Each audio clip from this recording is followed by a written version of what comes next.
innal hamdalillah nahmaduhu wa nasta'inuhu wa nu'minu bihi wa natawakkalu alayhi wa na'udhu billahi min shururi anfusina wa min sayyiati a'malina man yahdihillahu fala mudilla lahu wa man yudlilhu fala hadiya lahu ashhadu an la ilaha illallah wa ashhadu anna muhammadan abduhu wa rasuluhu arsalahu bil huda wa dinil haqq liyuzhirahu ala ad-din kullihi walau karihal mushrikun.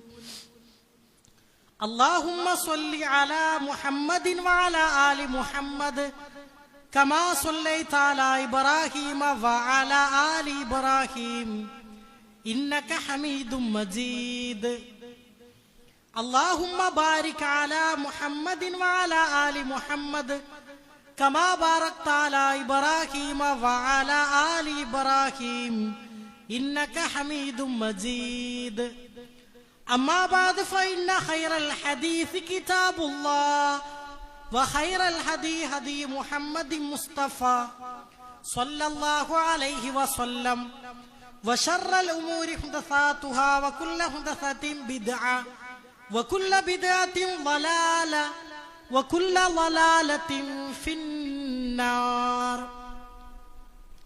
A'udhu billahi minash shaitanir rajim. Bismillahir rahmanir rahim. Ya ayyuhan nasu ittaqu rabbakumul ladzi khalaqakum min nafsin wahida wa khalaqa minha zawjaha wa batha minhuma rijalan kathiran wa nisaa wattaqullaha alladzi tasaaluna bihi wal arham innallaha kana alaykum raqiba. Bismillahir rahmanir rahim. Ya ayyuhalladhina amanu ittaqullaha haqqa tuqatih wa la tamutunna illa wa antum muslimun. Ya ayyuhan nas ഉസീക്കും വയ്യായ അവലം ബിത്തഖ്വല്ലാഹ്. ബഹുമാന്യരായ സത്യവിശ്വാസികളെ, വിശ്വാസിനികളെ, സർവലോക രക്ഷിതാവായ അള്ളാഹുവിന്റെ നിയമനിർദ്ദേശങ്ങൾ ജീവിതത്തിന്റെ എല്ലാ മേഖലകളിലും പാലിക്കണമെന്ന് ആമുഖമായി ഓർമ്മപ്പെടുത്തുകയാണ്, വസിയ്യത്ത് ചെയ്യുകയാണ്.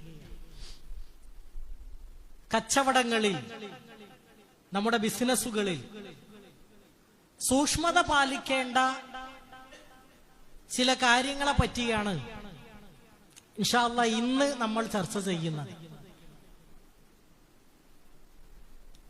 നമുക്ക് ഈ ഭൂമി ലോകത്ത് ജീവിക്കണമെങ്കിൽ സമ്പാദ്യം വേണം. സാമ്പത്തികപരമായ ഒരു ബുദ്ധിമുട്ട് വന്നാൽ പിന്നീട് ഈ ലോകത്ത് ജീവിക്കുക എന്ന് പറഞ്ഞാൽ വളരെയധികം പ്രയാസകരമായിരിക്കും. പ്രയാസങ്ങളില്ലാതെ ജീവിക്കാൻ വേണ്ടി, അതിനുവേണ്ടി സമ്പാദിക്കാൻ പല രൂപത്തിലുള്ള കച്ചവടങ്ങൾ ചെയ്യുന്ന, ബിസിനസ്സുകൾ ചെയ്യുന്ന, ജോലികൾ ചെയ്യുന്ന ആളുകളാണ് ഞാനും നിങ്ങളും. നമ്മളൊക്കെ മനസ്സിലാക്കേണ്ടത്, അള്ളാഹു നമ്മുടെ സമ്പത്തിനെ പറ്റി കൃത്യമായി കൊണ്ട് ചോദിക്കും. എവിടെ നിന്നാണ് സമ്പാദിച്ചത്? അതേപോലെ തന്നെ എന്തിലാണ് നിന്റെ സമ്പാദ്യത്തെ നീ ചെലവഴിച്ചത് എന്നുള്ളത്.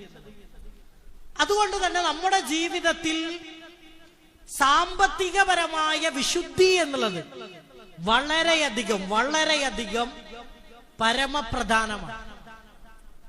അന്യരുടെ അനർഹമായ, പൊരുത്തമില്ലാത്ത ഒരു രൂപ പോലും നമ്മുടെ കച്ചവടത്തിൽ, ബിസിനസ്സുകളിലേക്ക് വരാൻ പാടില്ല. യഥാർത്ഥത്തിൽ പരിശുദ്ധ ഇസ്ലാം സ്വന്തമായി ഉപജീവന മാർഗം കണ്ടെത്തുന്നതിനെ ഒരു ആരാധനയായിട്ട്, അതായത് ഒരു പുണ്യപ്രവൃത്തിയായിട്ടാണ് പരിചയപ്പെടുത്തിയിട്ടുള്ളത്.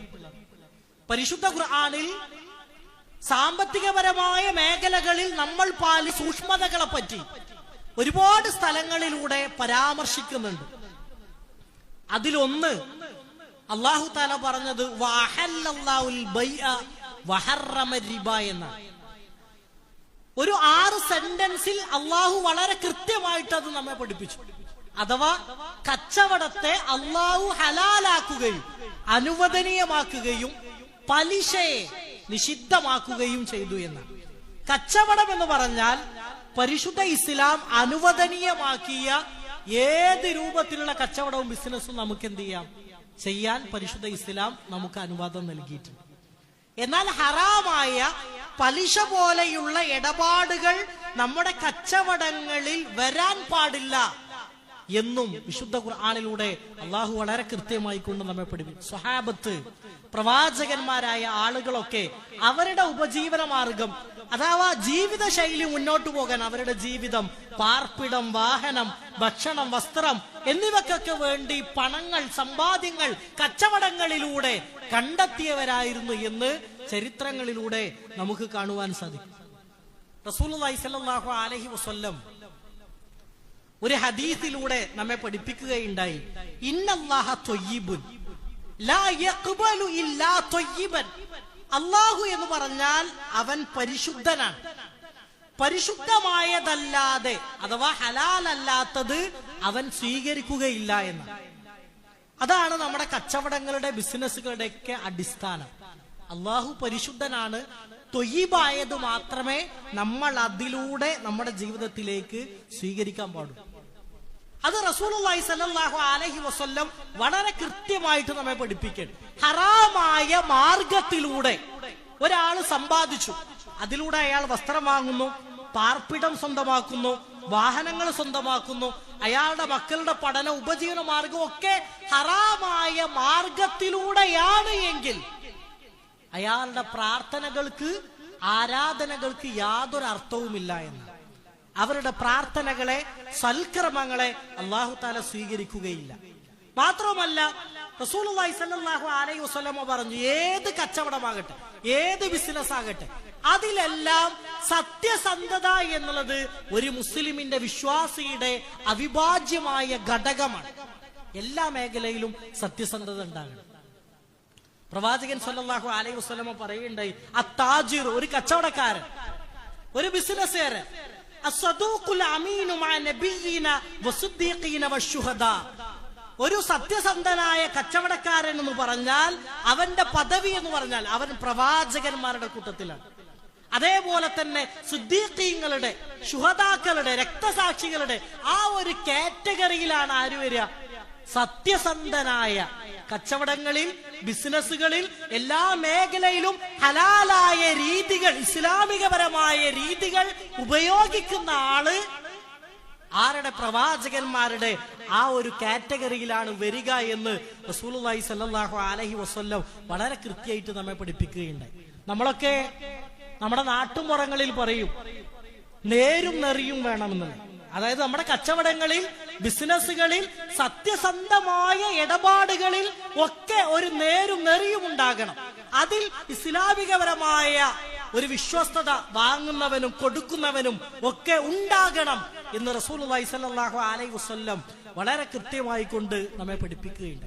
നമ്മുടെ കച്ചവടങ്ങളിൽ അള്ളാഹു ബർക്കത്ത് ചൊരിയണമെങ്കിൽ, അനുഗ്രഹം ചൊരിയണമെങ്കിൽ വാങ്ങുന്ന ആളോട് പാലിക്കേണ്ട ചില മര്യാദകളെ പറ്റി പറയും. അഥവാ അളവിലും തൂക്കത്തിലും, അതിന്റെ ഗുണവും ദോഷങ്ങളിലും ഒക്കെ. ഇപ്പൊ നമ്മളൊരു വസ്തു വിൽക്കുകയാണ്, അതിന് പോരായ്മകളുണ്ട് എങ്കിൽ വാങ്ങാൻ വരുന്ന ആളെ അത് കൃത്യമായിട്ട് എന്ത് ചെയ്യണം? ബോധ്യപ്പെടുത്തണം എന്നാണ്. അത് ബോധ്യപ്പെടുത്താതെ അയാളെ നമ്മൾ വഞ്ചിക്കുകയാണ് എങ്കിൽ ആ കച്ചവടത്തിൽ അള്ളാഹുവിന്റെ അനുഗ്രഹം ഒരിക്കലും ഉണ്ടാവുകയില്ല എന്നാണ്. അതിലൂടെ നമുക്ക് ലഭിക്കുന്ന ലാഭത്തിൽ പടച്ച റബ്ബിന്റെ ഐശ്വര്യം ഉണ്ടാവുകയില്ല എന്ന് റസൂലുള്ളാഹി സ്വല്ലല്ലാഹു അലൈഹി വസല്ലം വളരെ കൃത്യമായി കൊണ്ട് നമ്മെ പഠിപ്പിക്കുകയുണ്ടായി. പ്രവാചകർ അവിടുന്ന് പറഞ്ഞു, മൻ അശാന ഫലൈസ മിന്ന. അഥവാ കച്ചവടങ്ങളിൽ, ബിസിനസ്സുകളിൽ വഞ്ചന കാണിക്കുന്ന ആള് അവൻ നമ്മളിൽപ്പെട്ടവനല്ല. അത് ഏത് ചെറിയ വസ്തുവാണെങ്കിലും. കച്ചവടങ്ങളിൽ, ബിസിനസ്സുകളിൽ തട്ടിപ്പുകൾ നടത്തുന്ന ആള് അവര് നമ്മളിൽപ്പെട്ടവനല്ല എന്ന് റസൂലുള്ളാഹി സ്വല്ലല്ലാഹു അലൈഹി വസല്ലം വളരെ കൃത്യമായിട്ട് നമ്മെ പഠിപ്പിച്ചു. ഇന്ന് ഏറ്റവും കൂടുതൽ വഞ്ചനയും തട്ടിപ്പുകളും അതേപോലെ തന്നെ ഒരാളെ പറ്റിക്കൽ ഇതൊക്കെ നടക്കുന്ന ഒരു വലിയ മേഖല എന്ന് പറഞ്ഞാൽ കച്ചവടങ്ങൾ, ബിസിനസ്സുമാണ്. ഒരുപാട് ആളുകൾ, പല ആളുകൾക്കും അതിന് അർഹരായ ഒരുപാട് ആളുകൾ ഇതിലുണ്ടാവും. പതിനായിരങ്ങൾ, ഒരാളുടെ ലക്ഷങ്ങൾ, കോടിക്കണക്കിന് സമ്പാദ്യം. ഒരു ആളുടെ ആയുസ്സിൽ അവൻ നേടിയെടുത്ത വളരെ വലിയൊരു സംഖ്യ ഏതെങ്കിലും ഒരു കച്ചവടങ്ങളിൽ, ബിസിനസ്സുകളിൽ നിക്ഷേപിച്ചിട്ട് പറ്റിക്കപ്പെട്ട് വഞ്ചിക്കപ്പെട്ട് പ്രയാസങ്ങൾ അനുഭവിക്കുന്ന ഒരുപാട് ആളുകളുണ്ട്. അതാണ് റസൂലുള്ളാഹി സ്വല്ലല്ലാഹു അലൈഹി വസല്ലം പറഞ്ഞത്, കച്ചവടങ്ങളിൽ, ബിസിനസ്സുകളിൽ വഞ്ചന കാണിക്കുന്ന ആള് നമ്മളിൽപ്പെട്ടവനല്ല എന്ന്. റസൂലുള്ളാഹി സ്വല്ലല്ലാഹു അലൈഹി വസല്ലമയുടെ ഒരു വ്യാപാര മാതൃകയുണ്ട്. ചരിത്രങ്ങളിൽ അത് നമുക്ക് കാണുവാൻ സാധിക്കും. പ്രവാചകരുടെ ഒരു അപരനാമം തന്നെ അല്ലമീൻ എന്നാണ്. അല്ലമീൻ എന്ന് പറഞ്ഞാൽ വിശ്വസ്തൻ എന്നാണ് അർത്ഥം. മഹാനായ മഹദി ഖദീജ ബീവി റളിയല്ലാഹു അൻഹ, അവര് എന്ന് പറഞ്ഞാൽ അവരുടെ കുടുംബം വലിയൊരു കച്ചവടക്കാരായിരുന്നു. റസൂലുള്ളാഹി സ്വല്ലല്ലാഹു അലൈഹി വസല്ലമയെ വളരെ വലിയ ഒരു കച്ചവട സാമഗ്രികൾ വിൽപ്പന നടത്താൻ വേണ്ടിയിട്ട് പ്രവാചകരെ ഏൽപ്പിച്ചു. റസൂലുള്ളാഹി സ്വല്ലല്ലാഹു അലൈഹി വസല്ലം ആ കച്ചവട ഉൽപ്പന്നങ്ങൾ വളരെ കൃത്യമായി, സൂക്ഷ്മതയോടെ, സത്യസന്ധതയോടെ ആ കച്ചവട ഉൽപ്പന്നങ്ങൾ വിറ്റു തീർത്തു. എന്നിട്ട് ഖദീജ ബീവി തന്റെ പിതാവിനോട് പറയും, അങ്ങ് ഏൽപ്പിച്ച ആ ഒരു വ്യക്തി, ആ ഒരു യുവാവ് വളരെ കൃത്യമായി, സൂക്ഷ്മതയോടെ, സത്യസന്ധതയോടെ നമ്മുടെ കച്ചവട ഉൽപ്പന്നങ്ങൾ വിറ്റഴിച്ചിരിക്കുന്നു. ഇങ്ങനെ ഒരുപാട് മാതൃകകൾ റസൂലുള്ളാഹി സ്വല്ലല്ലാഹു അലൈഹി വസല്ലമയുടെ ചരിത്രങ്ങളിൽ നമുക്ക് കാണുവാൻ സാധിക്കും. നമ്മൾ പ്രത്യേകം ശ്രദ്ധിക്കേണ്ട ഒരു മേഖല എന്ന് പറഞ്ഞാൽ പലിശയുമായി ബന്ധപ്പെട്ട് തന്നെ. റസൂലുള്ളാഹി സ്വല്ലല്ലാഹു അലൈഹി വസല്ലമ പറഞ്ഞത്, പലിശയുമായി ഇടപെടുന്ന ആളുകൾക്ക് അവരോട് അല്ലാഹു തആല ശപിച്ചിരിക്കുന്നു എന്നാണ്. കച്ചവടങ്ങളിലേക്ക് പലിശയുടെ ഇടപാടുകൾ കയറാതെ നമ്മൾ പരമാവധി സൂക്ഷിക്കണം. ഈ അടുത്ത കാലത്ത് പറയണ കച്ചവടത്തില് ഒരു പരീക്ഷണം ഉണ്ടായപ്പോ, നഷ്ടം ഉണ്ടായപ്പോ 30% പലിശക്ക് പൈസ കടം വാങ്ങിയിട്ട് എന്ത് ചെയ്തു? കച്ചവടത്തിന്റെ നഷ്ടം നികത്തി. എന്നിട്ട് ഇയാൾ പറയണേ, ഇപ്പൊ ഞാന് എന്റെ കച്ചവടത്തിന്റെ എല്ലാ ലാഭങ്ങളും ഈ പലിശ വീട്ടാൻ വേണ്ടിട്ട് ഉപയോഗിക്കണമെന്ന്. ആ ഒരു പ്രയാസത്തെ പറ്റി ഒന്ന് ആലോചിച്ചു. അതാ റസൂലുള്ളാഹി സ്വല്ലല്ലാഹു അലൈഹി വസല്ലം പലിശയുമായിട്ട് നമ്മൾ എന്ത് ചെയ്യരുത്? ഇടപെടരുത് എന്ന്. കച്ചവടം എന്ന് പറഞ്ഞാൽ അതൊരു റിസ്ക്കാണ്. നമ്മൾ പരിശ്രമിച്ചുകൊണ്ടേയിരിക്കണം. മാത്രവുമല്ല അള്ളാഹുവിൽ നമ്മൾ ഭരമേൽപ്പിച്ചുകൊണ്ടിരിക്കണം. ചില ആളുകളൊക്കെ പുതിയ കുട്ടികളോടാണ്, പുതിയ യുവാക്കളോടാണ്, നമ്മളൊരു കച്ചവടം ചെയ്യാൻ വേണ്ടിയിട്ട്, ഒരു ബിസിനസ് ചെയ്യാൻ വേണ്ടിയിട്ട് നമ്മൾ ആരംഭിക്കുകയാണ് എങ്കിൽ, സ്റ്റാർട്ടപ്പുകൾ, ഒരുപാട് ചെറിയ ചെറിയ സംരംഭങ്ങൾ ഒക്കെ നമ്മൾ തുടങ്ങുകയാണെങ്കിൽ കൃത്യമായി അതിനെ പറ്റിയിട്ടുള്ള അറിവ് നമുക്കുണ്ടാകണം. ഒരു കച്ചവടത്തെ പറ്റി ധാരണയില്ലാതെ, പഠിക്കാതെ നമ്മളൊരു കച്ചവടവും നമ്മൾ ആരംഭിക്കാൻ പാടില്ല. കാരണം പഠിക്കാതെ നമ്മൾ സമ്പാദിച്ച നമ്മുടെ പിതാവിന്റെ അല്ലെങ്കിൽ ഒരു സ്വർണം വിറ്റ സംഖ്യയാണെങ്കിൽ നമ്മുടെ വലിയൊരു സമ്പാദ്യം നമ്മൾ ഇൻവെസ്റ്റ് ചെയ്യും. പഠിക്കാതെ കച്ചവടത്തിലേക്ക് സഹോദരങ്ങളെ, യുവാക്കളെ നമ്മൾ ഇറങ്ങാൻ പാടില്ല. മാത്രവുമല്ല ഒരു സംരംഭം തുടങ്ങിയ ഉടനെ തന്നെ നമ്മൾ അതിൽ ലാഭം പ്രതീക്ഷിക്കരുത്. റസൂലുള്ളാഹി സ്വല്ലല്ലാഹു അലൈഹി വസല്ലം പറഞ്ഞത്, ഏത് മേഖലയാകട്ടെ ഒരാൾക്ക് അതിൽ ക്ഷമയുണ്ടാകണമെന്നാണ്. ക്ഷമയോടെ നമ്മൾ കാത്തിരിക്കാം. കച്ചവടങ്ങളിലൊക്കെ ഒരുപാട് ട്രെയിനിങ്ങുകൾ കിട്ടുന്ന ആളുകളായിരിക്കും. നമുക്ക് ഒരു വർഷത്തെ ഒരു ടാർഗറ്റ് ഉണ്ടാകണം. അതേപോലെ തന്നെ അതിന് കൃത്യമായ ഒരു പ്ലാൻ ഉണ്ടാകണം. എങ്ങനെയാണ് തുടങ്ങേണ്ടത്, അതിന് കൃത്യമായ അതിന്റെ ഒരു ഡിസൈൻ നമുക്ക് ഉണ്ടാകണം. മാത്രവുമല്ല അതിന്റെ ഓരോ വർഷവും ഓരോ മാസവും ഏത് കച്ചവടമാകട്ടെ അതിന് കൃത്യമായ ഓഡിറ്റിംഗ് ഉണ്ടാകണം. എവിടെയാണ് നമുക്ക് നഷ്ടം സംഭവിക്കുക, നമ്മുടെ ലോസ് എവിടെയാണ് എന്നുള്ള ധാരണ ഉണ്ടാകണം. അതൊക്കെ എഴുതി വെക്കണതാണ്. വിശുദ്ധ ഖുർആനിലെ ഏറ്റവും വലിയ ആയത്ത് എന്ന് പറഞ്ഞാൽ സമ്പാദ്യവുമായി ബന്ധപ്പെട്ടതാണ്. കടം വാങ്ങുന്നതുമായി ബന്ധപ്പെട്ട്, എഴുതി വെക്കുന്നതുമായി ബന്ധപ്പെട്ട് കൃത്യമായ രേഖകൾ ഉണ്ടാകണം എന്ന് പഠിപ്പിക്കുന്ന ആയത്താണ് വിശുദ്ധ ഖുർആനിലെ ഏറ്റവും വലിയ ആയത്ത് എന്ന് പറഞ്ഞാൽ. മാത്രമല്ല സഹോദരങ്ങൾ, നമ്മളൊക്കെ മനസ്സിലാക്കേണ്ടത്, നമ്മളൊക്കെ കച്ചവടങ്ങളിൽ നമുക്കൊക്കെ മേന്മയുണ്ടായാൽ അതിന്റെ അവകാശങ്ങൾ അഥവാ സകാത്തിന്റെ വിഹിതങ്ങൾ നമ്മൾ കൃത്യമായി അത് വാർഷികം കണക്കാക്കി അതിന്റെ നിസാബ് എത്തുന്നുണ്ട് എങ്കിൽ അത് കൃത്യമായി കൊടുത്തു വിട്ടണം. നമ്മൾ സകാത്ത് കൊടുത്താൽ, സ്വതക്ക കൊടുത്താൽ നമ്മുടെ സമ്പത്തിൽ നിന്ന് 1 രൂപ പോലും കുറയുകയില്ല. അള്ളാഹു അത് ബർക്കത്തോടെ അതിൽ വർധനവ് നൽകുമെന്നാണ്. അതുമായി ബന്ധപ്പെട്ട ഒരുപാട് ആയത്തുകൾ, ഹദീസുകൾ നമുക്ക് കാണുവാൻ സാധിക്കും. മാത്രമല്ല, ഈ അവകാശങ്ങൾ, പരിശുദ്ധ ഇസ്ലാം പറഞ്ഞ അവകാശങ്ങൾ, സകാത്താകട്ടെ സ്വതക്കയാകട്ടെ, ഈ അവകാശങ്ങൾ നമ്മൾ കൊടുത്തു വിട്ടിട്ടില്ല എങ്കിൽ അള്ളാഹുവിന്റെ പരീക്ഷണം നമ്മുടെ സമ്പാദ്യത്തിൽ എപ്പോഴും ഉണ്ടാകാം എന്ന കാര്യം കൂടി നമ്മൾ ഓർക്കണം. അള്ളാഹു നമുക്കൊരു അനുഗ്രഹം നൽകുമ്പോൾ ഇസ്ലാമികപരമായിട്ടുള്ള അതിന്റെ അവകാശങ്ങളും കൃത്യമായി കൊടുത്തു വീട്ടാൻ നമുക്ക് സാധിക്കും. അതേപോലെ തന്നെ കച്ചവട സ്ഥലങ്ങളിൽ ഒരുപാട് ജോലിക്കാർ, തൊഴിലാളികൾ ഉണ്ടായി. റസൂലുള്ളാഹി സ്വല്ലല്ലാഹു അലൈഹി വസല്ലമ ഒരു ഹദീസിലൂടെ, നമ്മളൊക്കെ ഒരുപാട് തവണ കേട്ട ഹദീസായിരിക്കും, നിങ്ങൾ നൽകുക അൽ അജീർ അജ്റഹു ഖബല അൻ യജിഫ അറഖു. ഒരു തൊഴിലാളിയുടെ വിയർപ്പ് വറ്റുന്നതിന് മുമ്പ് അയാളുടെ കൂലി കൊടുക്കണം. ചില ആളുകളൊക്കെ കച്ചവടത്തിൽ ഓർക്കൊക്കെ ലാഭം ഉണ്ടാവും. ഈ തൊഴിലാളികളായിരിക്കും, ഈ സേവകരായ ആൾക്കാരായിരിക്കും അവന്റെ കച്ചവടത്തിന് മേന്മ കൂട്ടുന്ന ആളുകൾ, ലാഭം കൊണ്ടുവരുന്ന ആളുകൾ. പക്ഷെ അവരുടെ സാലറി ലേറ്റ് ആക്കുക, സാലറി കുറച്ചു കൊടുക്കുക, ഇങ്ങനത്തെ കാര്യങ്ങൾ ഉണ്ടായാൽ അവർക്ക് നമ്മളോടുള്ള കമ്മിറ്റ്മെന്റ് കുറയും. നമ്മൾ പ്രത്യേകം മനസ്സിലാക്കേണ്ട കാര്യം, സാലറിയിൽ നമ്മൾ വിട്ടുവീഴ്ച ചെയ്യുകയാണെങ്കിൽ, അത് കൊടുക്കാൻ ലേറ്റ് ആകുകയാണെങ്കിൽ, അതിൽ അവരെ പ്രയാസപ്പെടുത്തുകയാണെങ്കിൽ അവർക്ക് നമ്മളോട് ഒരു കമ്മിറ്റ്മെന്റ് ഉണ്ടാവുകയില്ല എന്ന്. അതാണ് റസൂലുള്ളാഹി സ്വല്ലല്ലാഹി അലൈഹി വസല്ലം ഹദീസിലൂടെ പഠിപ്പിച്ചത്. തൊഴിലാളിക്ക് അതിന്റെ അവകാശങ്ങളെ നിങ്ങൾ കൃത്യസമയത്ത് എന്ത് ചെയ്യണം, വീട്ടി നൽകണം. അഥവാ വേർപ്പ് പറ്റുന്നതിന്റെ മുമ്പ് കൊടുക്കണം. അങ്ങനെ ഹദീസിലൂടെ വളരെ കൃത്യമായിട്ട് പഠിപ്പിച്ചു. മാത്രമല്ല, നമ്മളൊക്കെ കച്ചവടങ്ങളിൽ, ബിസിനസ്സുകളിലൊക്കെ ചില വേരിയേഷൻ വരുമ്പോ ചില ആളുകളൊക്കെ കടം വാങ്ങും. കടം വാങ്ങുമ്പോ പ്രത്യേകം ശ്രദ്ധിക്കണം. ഞാൻ നേരത്തെ ഒരു ഉദാഹരണം പറയുകയാണ്. പലിശയുമായി ബന്ധപ്പെട്ട കടമിടപാടുകൾ നമ്മുടെ ബിസിനസ്സുകളിലേക്ക്, കച്ചവടങ്ങളിലേക്ക് കൊണ്ടുവരരുത്. നമുക്ക് വീട്ടാൻ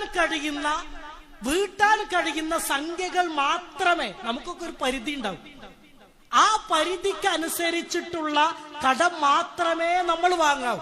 ഒരാൾ എപ്പോഴും ജീവിതത്തിൽ പാലിക്കേണ്ട ഒരു ഉപദേശം എന്ന് പറഞ്ഞാൽ, കടം വാങ്ങാതെ ജീവിക്കാൻ നമുക്ക് കഴിയുമെങ്കിൽ അതാണ് ഒരാൾ അയാളുടെ ജീവിതത്തിലേക്ക് കൊണ്ടുവരേണ്ടത്. റസൂലുള്ളാഹി സ്വല്ലല്ലാഹു അലൈഹി വസല്ലം പഠിപ്പിച്ച വളരെ വലിയ കടവുമായി ബന്ധപ്പെട്ട ഒരു ഹദീസുണ്ട്. ആ ഹദീസിൽ റസൂലുള്ളാഹി സ്വല്ലല്ലാഹു അലൈഹി വസല്ലം പറയും, മൻ അഖദ അംവാലൻ നാസി യുരീദു അദാഹ അദ്ദഹുല്ലാഹു അൻഹു. ഒരാളുടെ അടുത്ത് നിന്ന് കടം വാങ്ങും. ശരിക്കും നമ്മള് മനസ്സിലാക്കണം, നമ്മുടെ ജീവിതത്തിലൊക്കെ എപ്പോഴും സൂക്ഷ്മത പാലിക്കേണ്ട ഒരു മേഖലനെ പറ്റി റസൂലുള്ളാഹി സ്വല്ലല്ലാഹു അലൈഹി വസല്ലം നൽകുന്ന ഉപദേശം. ഒരാളെ അടുത്ത് നിന്ന് കടം വാങ്ങും. അയാള് അത് വീട്ടും എന്ന ഉദ്ദേശത്തോടു കൂടിയാണ് അയാൾ കടം വാങ്ങുന്നത് എങ്കിൽ അയാളുടെ കടത്തെ അല്ലാഹു തആല വളരെ വേഗത്തിൽ വീട്ടി നൽകുന്നു. കാരണം അയാളെ നിയ്യത്ത് നല്ലതാണ്. എന്നിട്ട് റസൂലുള്ളാഹി സ്വല്ലല്ലാഹു അലൈഹി വസല്ലം തൊട്ടടുത്ത വാചകം, ഒരാൾ കടം വാങ്ങുക, അയാൾക്ക് അത് വീട്ടണമെന്ന ഒരു ഉദ്ദേശമല്ല. അങ്ങനെയാണ് എങ്കിൽ അല്ലാഹു ആ സമ്പാദ്യം കൊണ്ട് അവനെ നശിപ്പിക്കുമെന്നാണ്. ഒന്ന് ആലോചിച്ചു. റസൂലുള്ളാഹി സ്വല്ലല്ലാഹു അലൈഹി വസല്ലം ഇമാം ബുഖാരി ഉദ്ധരിക്കുന്ന ഒരു ഹദീസിലൂടെ പഠിപ്പിക്കുകയാണ്, നമ്മൾ കടം വാങ്ങാണ്, അത് വീട്ടാൻ നല്ല ഉദ്ദേശം ഉണ്ടെങ്കിൽ അത് അള്ളാഹു തന്നെ വീട്ടി തരും. അതിൽ അള്ളാഹു ആ സമ്പാദ്യത്തിൽ ഒരു ബർക്കത്ത് നൽകും. ഒരാള് അങ്ങനെ വീട്ടുകയില്ല എന്ന ഉദ്ദേശത്തോടെ, വാങ്ങിയവനെ പ്രയാസപ്പെടുത്തണം എന്ന ഉദ്ദേശത്തോടെയാണ് എങ്കിൽ അള്ളാഹു തആല ആ സമ്പാദ്യം കൊണ്ട് അവന് നാശമേ നൽകുകയുള്ളൂ എന്ന് വളരെ കൃത്യമായിട്ട് റസൂലുള്ളാഹി സ്വല്ലല്ലാഹു അലൈഹി വസല്ലം നമ്മെ പഠിപ്പിക്കുകയാണ്. മാത്രവുമല്ല, ഇന്ന് കച്ചവടവുമായി ബന്ധപ്പെട്ട ഒരുപാട് തട്ടിപ്പുകൾ, ഞാൻ വളരെ ചുരുക്കിയിട്ടാണ് കാര്യങ്ങൾ പറയുന്നത്. ചില ആളുകൾ 1,00,000 രൂപ നൽകിയാൽ എല്ലാ മാസവും 5,000 രൂപ ലാഭമായിട്ട് തരാം. അങ്ങനത്തെ കുറെ കച്ചവടങ്ങളുണ്ട്. ഇവരെ എന്താണ് കച്ചവടം എന്ന് പറയില്ല, എന്താണ് ഇവരുടെ ഉൽപ്പന്നം എന്ന് പറയില്ല. ഇവർ കച്ചവടം ചെയ്യുന്ന വസ്തു എന്താന്ന് പറയുന്നത്. നമ്മളോട് പറയണേ, നിങ്ങൾ 2 ലക്ഷം രൂപ തരികയാണെങ്കിൽ എല്ലാ മാസം 1-ാം തീയതി നിങ്ങൾക്ക് എന്ത് ചെയ്യാം, 10,000 രൂപ തരാം. നമ്മളൊക്കെ പല ആളുകളും, എന്റെ ഈ ജുമ കേൾക്കുന്ന ആളുകളിൽ ഒരുപാട് ആളുകളുണ്ടാവും അങ്ങനെ പ്രയാസം പറ്റിയ, അബദ്ധങ്ങൾ പറ്റിയ ആളുകൾ. നമ്മുടെ ജീവിതത്തിൽ ഇങ്ങനെ സ്വരുക്കൂട്ടി വെച്ച സ്വരൂപിച്ചു വെച്ച ഈ സംഖ്യ എന്ത് ചെയ്യുന്ന വെച്ചാല്, ഇങ്ങനെയുള്ള ന്യൂസുകൾ നമുക്ക് വാട്സപ്പിൽ ഇതിലൊക്കെ കിട്ടും, അതിന്റെ ബ്രോഷർ കിട്ടും, അതിന്റെ വീഡിയോകൾ കാണും. അപ്പൊ നമ്മൾ എന്ത് ചെയ്യും, നമുക്ക് കിട്ടി 1 ലക്ഷം രൂപ, എല്ലാ മാസം 5,000 കിട്ടല്ലേ, അതൊരു 2-2.5 കൊല്ലം കൊണ്ട് ഈ നമ്മൾ ഇറക്കിയ സംഖ്യ വേഗം മുതലാകുമല്ലോ എന്ന് കരുതി നമ്മൾ കൊടുക്കും. ഇത് ശരിക്കും എന്ന് പറഞ്ഞാൽ അതൊരു മണി ചെയിനാണ്. ഇതേപോലെ ഒരുപാട് ആളുകളിൽ നിന്ന് അവരെങ്ങനെ വാങ്ങും.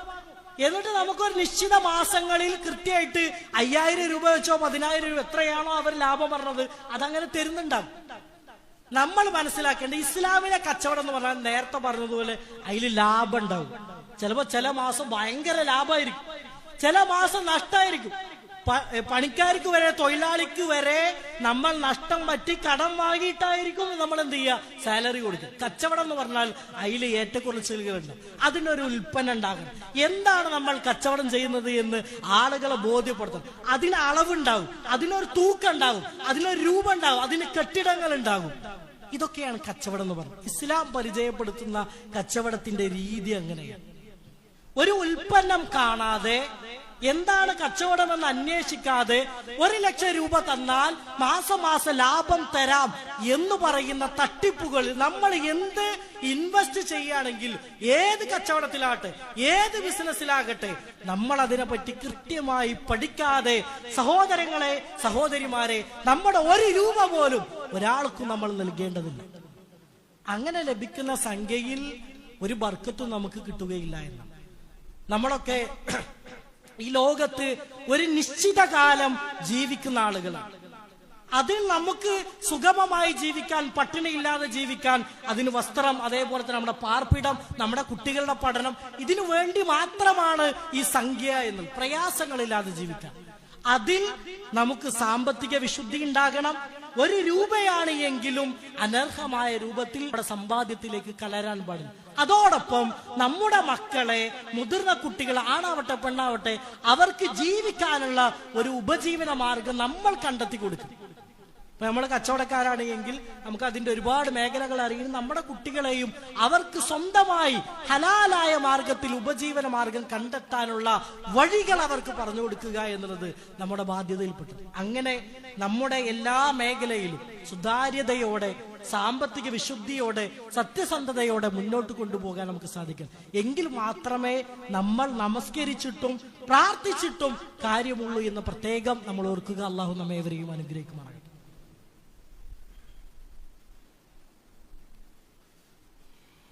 അൽഹംദുലില്ലാഹി റബ്ബിൽ ആലമീൻ, സ്വലാത്തു വസ്സലാമു അലാ റസൂലില്ലാഹി വഅലാ ആലിഹി വസഹ്ബിഹി അജ്മഈൻ. അമ്മാ ബഅദ്.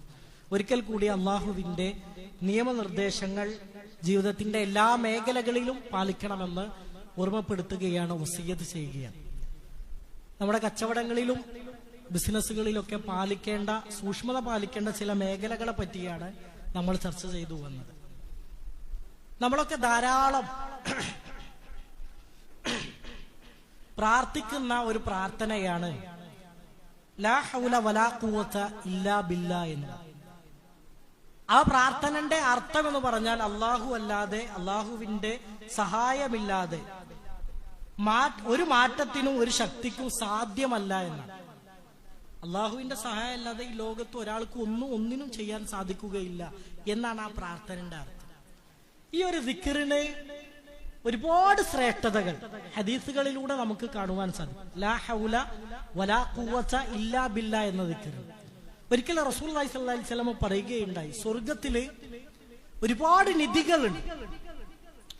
ആ നിധികളുടെ കൂട്ടത്തിലെ ഒരു നിധിയാണ് ലാ ഹൗല വലാ ഖുവത ഇല്ലാ ബില്ലാ എന്നത്.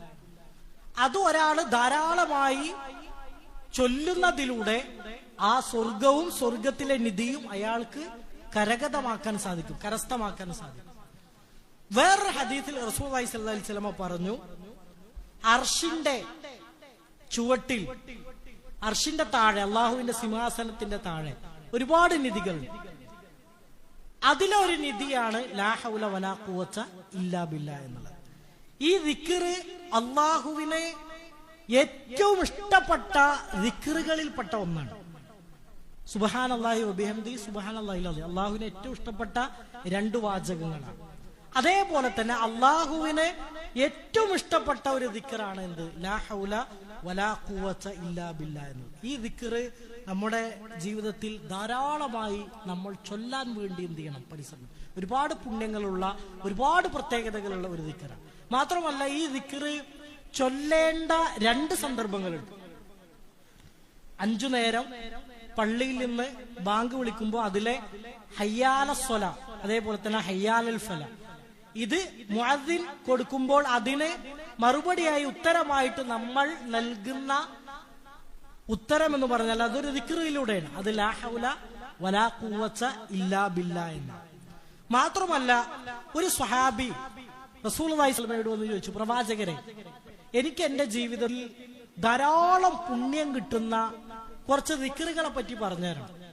അപ്പൊ റസൂലുള്ളാഹി സ്വല്ലല്ലാഹു അലൈഹി വസല്ലം അദ്ദേഹത്തിന് പരിചയപ്പെടുത്തി കൊടുത്തത് സുബ്ഹാനല്ലാഹ്, അൽഹംദുലില്ലാഹ്, അല്ലാഹു അക്ബർ, ലാ ഹൗല വലാ ഖുവത ഇല്ലാ ബില്ലാഹ്. ഇങ്ങനെ 4 ദിക്ർ ഒരുമിച്ച് റസൂലുള്ളാഹി സ്വല്ലല്ലാഹു അലൈഹി വസല്ലം ആ സ്വഹാബിക്ക് പഠിപ്പിച്ചു കൊടുക്കുന്നു. സുബ്ഹാനല്ലാഹ്, അൽഹംദുലില്ലാഹ്, അല്ലാഹു അക്ബർ, ലാ ഹൗല വലാ ഖുവത ഇല്ലാ ബില്ലാഹ് എന്നുള്ളത്. ഇങ്ങനെ ഒരുപാട് ശ്രേഷ്ഠതകളുള്ള ഒരു ദിക്റാണ്. നമ്മുടെയൊക്കെ ഒഴിവുവേളകൾ കിട്ടുന്ന സമയങ്ങളിലൊക്കെ ഇത്തരത്തിലുള്ള ദിക്റുകൾ ചൊല്ലാൻ ഒക്കെ നമ്മൾ സമയം കണ്ടെത്തണം എന്ന് ഓർമ്മപ്പെടുത്തുകയാണ്. മാത്രമല്ല ഒരു പ്രത്യേക കാര്യം സൂചിപ്പിക്കാനുള്ളത്, കഴിഞ്ഞ ഒരാഴ്ചയായി അതിശക്തമായ മഴയാണ് നമ്മുടെ കേരളക്കരയിൽ പെയ്തുകൊണ്ടിരിക്കുന്നത്. നമ്മുടെ കുട്ടികൾക്കൊക്കെ അതുമായി ബന്ധപ്പെട്ട് സ്കൂളുകളൊക്കെ അവധികളായിരുന്നു. ഈ ഒരു മഴയുടെ പ്രയാസം കൊണ്ട് ബുദ്ധിമുട്ടുകൾ ഉണ്ടായ ചില പ്രദേശങ്ങളുണ്ട്. വീടുകളിൽ വെള്ളം കയറി, അതേപോലെ തന്നെ ചില വീടുകളൊക്കെ തകർന്ന ആളുകൾ, പഠനോപകരണങ്ങളും വീട്ടുപകരണങ്ങളും വാഹനങ്ങളൊക്കെ നഷ്ടപ്പെട്ട ഒരുപാട് ആളുകൾ, വെള്ളം കയറിയ ആളുകൾ, ചളി വന്ന് അടിഞ്ഞ ആളുകൾ, ഇങ്ങനെയൊക്കെ പ്രയാസപ്പെട്ട ഒരുപാട് ആളുകളുണ്ട്. അവരെ സഹായിക്കുന്നതിനു വേണ്ടി ഇൻഷാ അല്ലാഹ് ഈ ഒരു വെള്ളിയാഴ്ച ജുമുഅക്ക് ശേഷം നമ്മുടെ കേരളത്തിലെ എല്ലാ പള്ളികളും, കേരളമിന്റെ എല്ലാ പള്ളികളിലും ഒരു ഫണ്ട് കളക്ഷൻ നടത്തുന്നുണ്ട്. അവരെ സഹായിക്കുന്നതിനു വേണ്ടി, അവരെ മാറ്റി പാർപ്പിക്കുന്നതിനും, അവർക്ക് വീട്ടുവാടകകൾ നൽകുന്നതിനും, പുതിയ ഉപകരണങ്ങൾ വാങ്ങുന്നതിനും, വാഹനങ്ങളും ഒക്കെ വാങ്ങുന്നതിനൊക്കെ വേണ്ടി നമ്മളെ കൊണ്ട് കഴിയുന്ന രൂപത്തിലുള്ള ഒരു സഹായം ആ ഒരു സംഭാവനയിലേക്ക് നൽകണം എന്നെല്ലാവരോടും പ്രത്യേകമായി ഓർമ്മപ്പെടുത്തുകയാണ്. അള്ളാഹു അനുഗ്രഹിക്കുമാറാകട്ടെ. നമ്മുടെ ജീവിതത്തിൽ വന്നു പോയിട്ടുള്ള ചെറുതും വലുതുമായ എല്ലാവിധ തെറ്റുകുറ്റങ്ങളെയും അള്ളാഹു പുറത്തു മാപ്പാക്കി തന്ന് അവന്റെ ജന്നാത്തുൽ ഫിർദൗസിൽ ഒരുമിച്ച് കൂട്ടി അനുഗ്രഹിക്കുമാറാകട്ടെ. അള്ളാഹുവെ, ഞങ്ങൾ ചെയ്തു കൂട്ടിയ എല്ലാവിധ സൽക്കർമ്മങ്ങളെയും പരലോകത്ത് സ്വീകരിക്കപ്പെടുന്ന അമലുകളുടെ കൂട്ടത്തിൽ ഉൾപ്പെടുത്തി അനുഗ്രഹിക്കണമെന്നാണ്. അള്ളാഹുവെ, ഞങ്ങളിൽ നിന്ന് മരണപ്പെട്ടു പോയ ഞങ്ങളുടെ മാതാപിതാക്കൾ, സഹോദരങ്ങൾ, കുടുംബക്കാരായ ആളുകൾ, പണ്ഡിതന്മാരായ ആളുകൾ, അവരുടെ ഖബറിടത്തെ വിശാലമാക്കി കൊടുക്കണമെന്നാണ്. അള്ളാഹുവെ, ഞങ്ങളിൽ രോഗങ്ങൾ കൊണ്ട് പ്രയാസം അനുഭവിക്കുന്ന ഒരുപാട് ആളുകളുണ്ട്. അള്ളാഹുവെ, അവരുടെ രോഗങ്ങൾക്കെല്ലാം നീ ശമനം നൽകി അനുഗ്രഹിക്കണമെന്നാണ്. അള്ളാഹു, ഞങ്ങളുടെ കച്ചവടങ്ങളിൽ, ജോലികളിൽ, ബിസിനസ്സുകളിൽ ബർക്കത്ത് നൽകി അനുഗ്രഹിക്കണമെന്നാണ്. اللهم اغفر للمؤمنين والمؤمنات والمسلمين والمسلمات إنك مجيب الدعوات يا قاضي الحاجات. اللهم أجرنا من النار، اللهم أجرنا من النار. اللهم يا مقلب القلوب ثبت قلوبنا على دينك. ربنا آتنا في الدنيا حسنة وفي الآخرة حسنة وقنا عذاب النار. ربنا هب لنا من أزواجنا وذرياتنا قرة عين واجعلنا